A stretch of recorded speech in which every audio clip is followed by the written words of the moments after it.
Last month we talked about the plagues in Egypt and all of the amazing things that God did to convince the Egyptians to let the Israelites leave the land. But they were stubborn. These stories come from a book in the Bible called Exodus.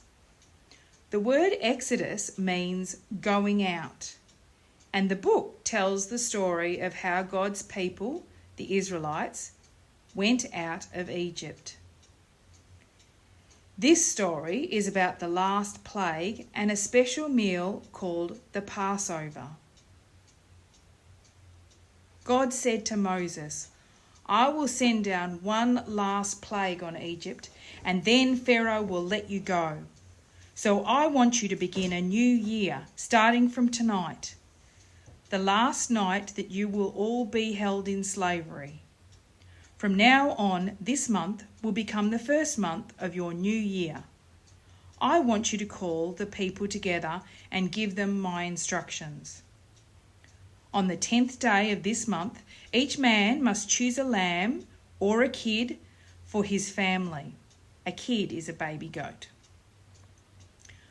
One of each household. Or if the household is too small for one animal, neighbours can join together and share. They must share the cost out equally to take account of the number of people in each family and the amount that each one of them eats. The lamb or kid must be the best in the flock, but if need be, you can take a sheep or a goat instead.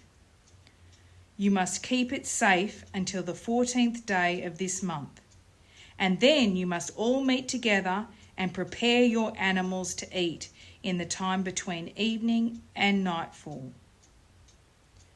You must take some of the blood and smear it on each of the doorposts and on the lintel of every house in which a lamb is eaten.